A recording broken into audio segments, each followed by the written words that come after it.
എനിക്ക് ഈ കണ്ണെഴുതി പൊട്ടുതൊട്ട് ഓമനിച്ച് വളർത്താൻ ഒരു കുഞ്ഞിനെ വേണമെങ്കിൽ ഞാൻ എന്തോന്ന് ചെയ്യണം? ഞാൻ അഡോപ്റ്റ് ചെയ്യണോ? ഞാൻ ദത്തെടുക്കണോ?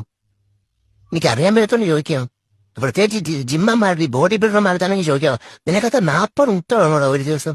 നിനക്കൊക്കെ എന്താ? അല്ല ഒരെണ്ണത്ര ഞാൻ വളർത്തിക്കൂട്ടോടാ? ഞാൻ കാണാൻ കൊതിച്ച കുഞ്ഞിക്കാരികളാണ് നിന്റെ ഉണ്ട കൈകളിൽ മസിലുകളായിട്ട് ഉരുണ്ടിരിക്കുന്നത്. 40 മുട്ട എന്നാ തിന്നുന്ന മൊത്തം തിന്നു. ആ മഞ്ഞ എടുത്തില്ല. എടാ മഞ്ഞ എന്റെ ചോരയോ നീരുവാണോടാ? ഇറാൻ കെട്ടവനെ, നിനക്കൊക്കെ മിസ്റ്റർ പോറ്റിമുക്കും മിസ്റ്റർ കളിക്കാവിലേക്ക് അവ ആഗ്രഹമുള്ള പോലെ എനിക്കും ഉണ്ടോ ആഗ്രഹങ്ങൾ. മക്കള് പഠിച്ച് വലിയ നിലയിലെത്തുന്നതാണ് ആഗ്രഹിക്കുന്ന ഒരു അമ്മയാണ് ഞാൻ. ഞാൻ പഠിപ്പിച്ച് പൈലറ്റാക്കാൻ വെച്ചിരുന്നതിനെ നിങ്ങൾ ഓംലറ്റാക്കി. ഞാൻ ജഡ്ജിയാക്കാൻ വെച്ചിരുന്നതിനെ നിങ്ങൾ ബുൾജിയാക്കി. ഞാൻ SI ആക്കാൻ വെച്ചിരുന്നതിനെ നിങ്ങൾ ബുൾസൈയാക്കി. ഒരമ്മയ്ക്ക് ഈ ഗതി വരല്ലേ? ഇനിയെങ്കിലും ഒന്ന് അവസാനിപ്പിച്ചൂടെ? കുറെ ആൾക്കാർ മര്യാദയ്ക്ക് രാവിലെ ദോശയും ചമ്മന്തിക്ക് തിന്നോണ്ടിരുന്നു. ഇപ്പൊ കുറെ ന്യൂട്രീഷൻ എക്സ്പെർട്ടുകൾ ഇറങ്ങിയിട്ടുണ്ട്. നിങ്ങൾ ദിവസം തുടങ്ങേണ്ടത് പ്രോട്ടീൻ കൊണ്ടാണ്.